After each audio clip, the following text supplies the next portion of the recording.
You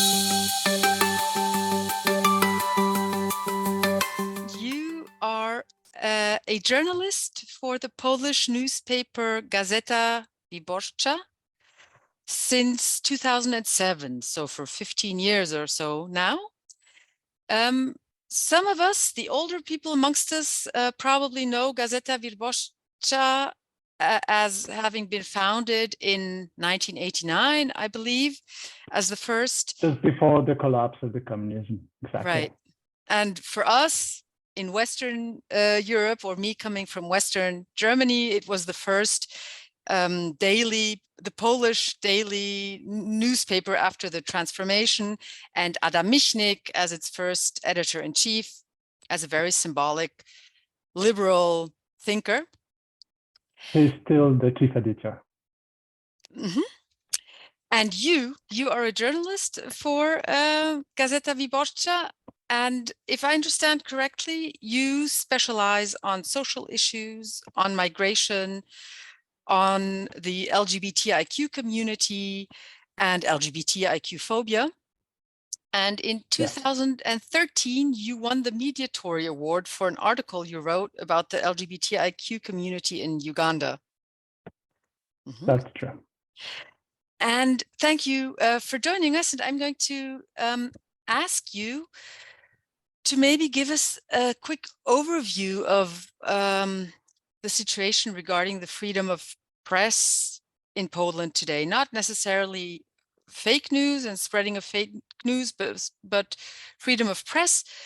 What we hear in Germany is that since the end of 2015, the National Conservative PIS government in Poland is trying to transform public broadcasting. That critical private media is being dried up financially, hit with lawsuits, especially your newspaper. And that in 2020, I believe, an oil company bought the publishing house Polska Press. And the government is trying to repollinize the media, and that journalists and that editors are being replaced. But it has become a little bit more quiet about the situation. So maybe you can give us more of an insight of what the situation is like right now for the freedom of press in Poland. I know it's a big question. All right, so let's try. Law and Justice Party you have just mentioned have already transferred public media in Poland, and the situation here in Poland, in my personal opinion, is different. Is opposite to the situation Professor Hoffman was talking about. I mean that here in Poland, fake news and disinformation can reach millions of people, and I will try to explain why. A free press is one of the main attributes, democracy. It is a job of free press, independent journalists to bring fake news and lies to light. In Poland, in the last 8 years, the reality is more complicated. Politicians from the governing party, members of parliament, representatives of the ruling party, representatives of the highest authorities, including prime minister and president, are sometimes responsible for spreading fake news. And the factor of the fake news enterprise is the pro-government media, mainly public television, which in recent years has become propaganda tube for the ruling right-wing and populist party. Facts do not count anymore. Political calculation does. And I don't have any doubts that Polish government took many efforts to control and influence the media. It's appointing loyalists to key positions in state media. The government is attempting to restrict the activities of independent media outlets. And it all has contributed to an environment in which fake news and disinformation, sometimes lies, can be spread and can reach millions of people. But in Poland, unlike in Hungary, there are still strong media outlets independent of the government. The situation is that the government is at war with them. The newspaper for which I work has been sued by representatives of the government or state-owned companies around 90 times. So far, not even one case has been won by them. And in 2021, Law and Justice parliamentarians worked on a bill to force the American owner to sell Poland's largest independent TV station called TVN. For the time being, they resigned, they withdraw from this idea due to huge pressure from the American administration. But who knows? I'm not sure if it's the end of the story. So in conclusion, representatives of the government, of the ruling party, accuse the independent media of all the worst things, of not representing the interest of Poland and Poles, but for example, those of Germany. The authorities are trying to control the independent media, and at the same time, the public media, which is already controlled 100% dependent on the Law and Justice Party. This public media is still a source of information for millions of Poles, mainly in small villages and smaller towns. So that's the situation in Poland at the moment. And thank you very much. As we heard before, the speakers prior to you said that there are several subjects. Uschi was mentioning that, Uschi Jonas, that there are several subjects that often are mentioned in the context of fake news, climate change, denial of climate change and the like. But one of the subjects was also migration. And I was wondering if one of the subjects could also be minorities. And especially as you write on those subjects, I was wondering if that is something that you have to deal with a lot in your professional practice, fake news spread regarding foreigners, regarding migrants, regarding homosexuals, transsexuals, LGBTIQ in general. Yes, it's a big topic here in Poland. Since 2005, when Law and Justice Party took power, all campaigns arranged by them were based on hate speech campaigns, hate speech rhetoric. They changed targets. 2015, the migrants, the refugees during the migrant crisis, and in 2019 during the parliamentary elections, and 2020 during the presidential elections, LGBT community was scapegoats.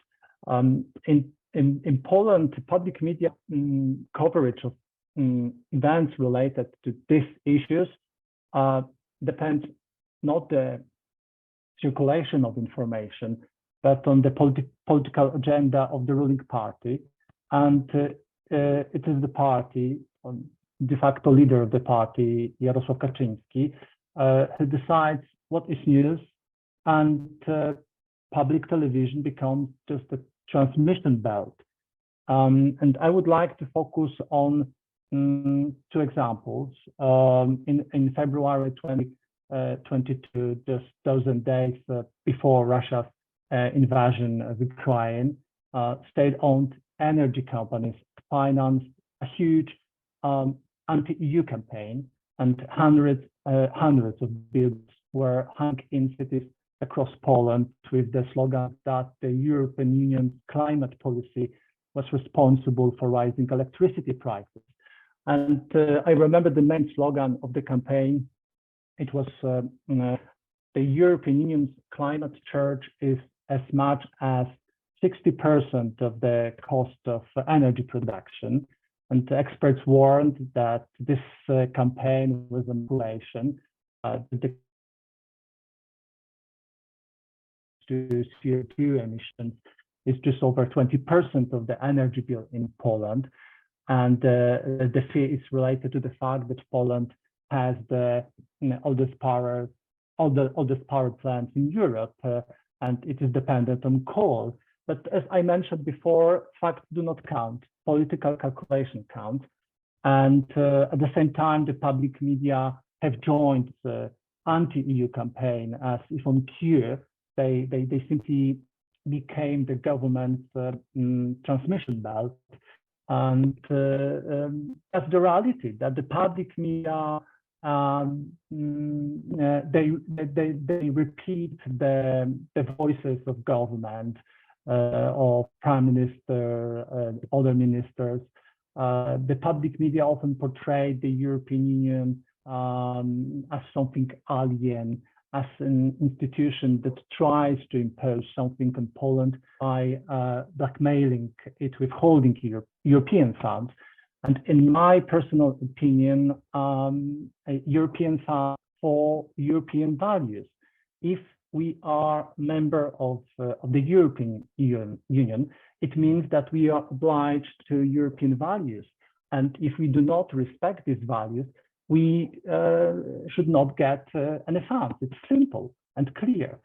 And another example I would like to talk about this homophobic campaigns. 2019 parliamentary and 2020 presidential election campaign, the Law and Justice Party and President Andrzej Duda, who was seeking re-election then, and hails from Law and Justice Party, unleashed unprecedented hateful campaign against LGBT people. They have done so out of political calculating.